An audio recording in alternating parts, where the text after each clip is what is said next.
मुंबई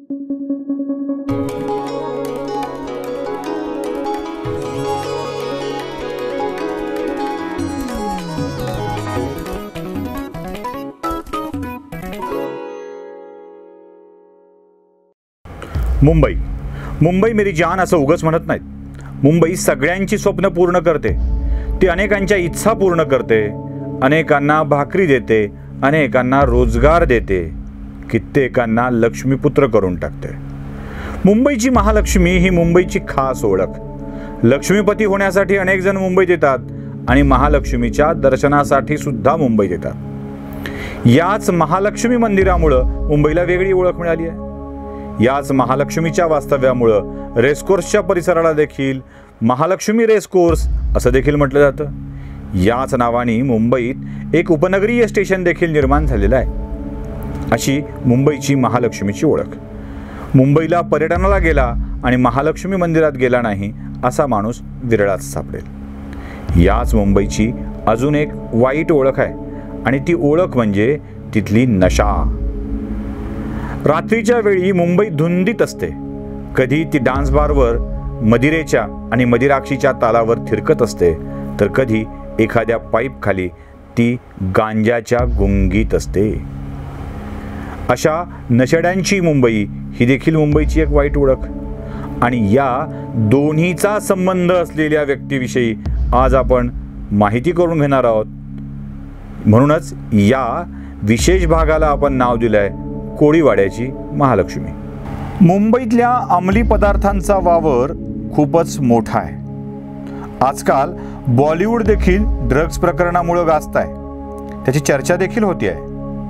कंगना राणावतने आरोप केले आणि अनेक हिरोईनच्या प्रकरणामध्ये अडकून गेलेले आहेत. मुंबईची महालक्ष्मी आणि अंमली पदार्थ या दोन्हीचा कसाबसा संबंध असलेल्या या आजच्या कथानायिकेविषयी आपण बोलणार आहोत. तिचंही नाव महालक्ष्मी. पण तिला हे महालक्ष्मी नाव सायन कोळीवाड्याच्या लोकांनी बहाल केलेलं. या भागातील लोकांसाठी ती महालक्ष्मीच होती. गरजेला मदत करणारी, प्रसंगी प्रचंड पैसे देणारी ही स्त्री लोकांसाठी देवता होती. म्हणूनच ती महालक्ष्मी होती. हिचं खरं नाव पापामणी. ही पापामणी दक्षिण भारतातली. ती सुरुवातीला बेंगलोरमध्ये राहिली, पण मूळची तामिळनाडूमधली. या कोळीवाड्यातल्या लोकांसाठी आणि खास करून तृतीयपंथीय लोकांसाठी ही देवताच होती. अंमली पदार्थाच्या धंद्याची बेताज साम्राज्ञी. अंमली पदार्थाच्या धंद्याच्या साम्राज्याची ही बेताज साम्राज्ञी आणि नार्कोटिक्स विभागाची मोस्ट वॉन्टेड आरोपी पापामणी महालक्ष्मी. खरं तर पापमणीच होती ती, पण तिचं नाव पापामणी. तामिळनाडूमध्ये लहानपण गेलं आणि त्यानंतर ती बेंगलोरमध्ये वास्तव्याला आली. पुढे पापामणी मुंबईत आली ती वरदाराजनच्या आग्रहामुळं. वरदाराजन त्या काळामध्ये मुंबईत अवैध दारू विक्रीचा धंदा करत असे आणि त्या धंद्यावर त्याचं साम्राज्य होतं. तामिळनाडूमधल्या अनेक लोकांनी मुंबईत यावं आणि तामिळनाडूची सद्दी वाढावी हे वरदाराजनचं स्वप्न होतं. म्हणून वरदानी अनेक लोकांना तामिळनाडूतून मुंबईमध्ये आणलं होतं. पापामणी त्यापैकीच एक. पण 1980 नंतर हळूहळू मुंबईतली दारूबंदीवरची बंदी हटली आणि वरदाचा धंदा कमी कमी होऊ लागला.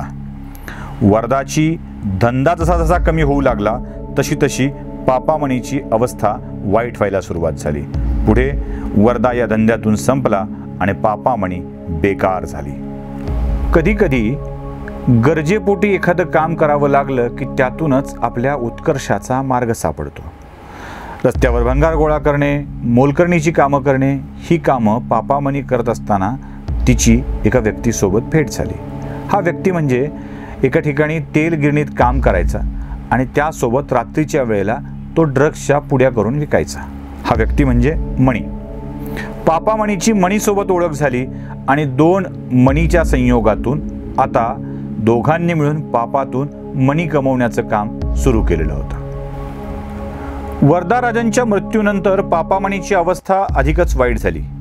ती त्या काळात महालक्ष्मी वगैरे काही नव्हती. खरं तर वरदाच्या मृत्यूनंतर काम हातचं गेलं होतं आणि आता काय काम करावा हा प्रश्न होता. त्यावेळी पापामणींनी सुरुवातीला रस्त्यावर चिंध्या गोळा करणे आणि भंगार गोळा करण्याचं देखील काम केलं. एवढ्यावर पोट भरत नव्हतं म्हणून अवैध धंद्याची साम्राज्ञी अँटॉफिलच्या काही श्रीमंत लोकांच्या घरामध्ये भांडे घासण्याचं देखील काम करू लागली. गरज माणसाकडून काय काय काम करून घेते ना. मणी हा दक्षिण भारतीय होता आणि फावल्या वेळेमध्ये ड्रग्सच्या पुड्या विकायचा. याच वेळी त्याचा संबंध पापामणीशी आला आणि दोघांनी लग्न केलं. पुढे लेकरबाळं झाली आणि मणीचा धंदा पापामणीकडं ट्रान्सफर झाला. मणी जायबंदी होऊन घरी पडला, कारण एका अपघातात, नशेत झालेल्या अपघातात तो अपंग झाला होता. आपल्या एका मैत्रिणीच्या मदतीनं महालक्ष्मी आता तिच्या मूळ धंद्यामध्ये उतरली काय, स्थिरावलीच. ज्या धंद्याने तिला खरी ओळख दिली ती आता ड्रग्सची मोठी विक्रेता बनली होती. या धंद्यानं तिला प्रचंड पैसा दिला आणि याच पैशानं तिला खूप माणसं दिली. ती सगळी माणसं तिच्याशी कायम निष्ठावंत राहिली. यात तृतीयपंथीयांचा मोठा सहभाग होता. यांची मोठी फौजच पापामणी भोवती असायची. याच पैशाने तिची आपली माणसं दुरावली देखील. नार्कोटिक्स विभागाने मोठ्या प्रयत्नानंतर तिला एकदा अटक केली तेव्हा ती नेहमीप्रमाणे सुटेल असाच विश्वास सगळ्यांना होता. पण तिचा नवरा म्हणजे मणी देवेंद्रने तिचा घात केला. अपघातग्रस्त झाल्यावर महालक्ष्मीने आपल्याला वाऱ्यावर सोडले असल्याचे सांगत त्याने कोर्टात महालक्ष्मीच्या विरोधात साक्ष दिली. एवढंच नाही तर तिने ड्रग्सच्या कमाईतून बेंगलोरमध्ये किती प्रॉपर्टी घेतली याची माहिती देखील पोलिसांना दिली. पोलिसांनी महालक्ष्मीची सगळीच प्रॉपर्टी जप्त केली. तिच्यापासून दुरावलेली दुसरी व्यक्ती म्हणजे तिची मुलगी. आपल्याच आईनं आपल्या प्रेमाला विरोध केला याचा राग तिच्या मनात होता आणि हाच राग तिनं कोर्टात साक्ष देऊन काढला. पापामणीनं आपल्या मुलीनं चांगल्या मुलाशी लग्न करावं असं तिला सांगितलं होतं, पण तिच्या मुलीचं सायन कोळीवाड्यातल्या एका गुंडासोबत प्रेम जुळलं होतं आणि हे पापामणीला नको होतं. यातूनच आईनं विरोध केला आणि ती सुधरावी यासाठी आपला धंदा तिच्यावर टाकला. याचाच राग तिच्या मुलीच्या मनात होता. तिनंही कोर्टात पापामणीच्या विरोधात साक्ष दिली. पापामणीला शिक्षा झाली. मुलगी आणि नवरा यांच्या साक्षीमुळं महालक्ष्मीला शिक्षा झाली, संपत्ती जप्त झाली आणि ती या धंद्यात पूर्णपणे उद्ध्वस्त झाली.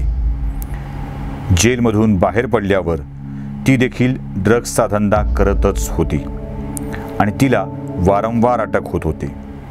साक्ष देणाऱ्या नवऱ्याचा पुढे घातपाती मृत्यू देखील झाला. लोक अजूनही म्हणतात विरोधात साक्ष दिली म्हणूनच महालक्ष्मीनं आपला नवरा देखील संपवला. ज्या पैशाच्या जोरावर पापामणी महालक्ष्मी सायन कोळीवाड्यातल्या लोकांना आपल्याशी निष्ठावंत ठेवत होती, त्याच पैशाने आणि त्याच पैशाच्या अहंकाराने तिची आपली माणसं तिच्यापासून दूर गेली आणि जेलमध्ये जावं लागलं, धंदा संपवावा लागला. नात्यांचा किस्साही असाच असतो. कुठल्याही पापाची कमाई कुटुंब उद्ध्वस्त करून जाते एवढं मात्र नक्की ही सायन कोळीवाड्याच्या महालक्ष्मीची कहाणी हेच सांगून जात नाही का. अनलायझरचा हा व्हिडिओ कसा वाटला ते नक्की कळवा. लाईक सबस्क्राईब करायला विसरू नका. बेल आयकॉन नक्की दाबा. आपली भावना आमच्यापर्यंत नक्की पोहोचवा.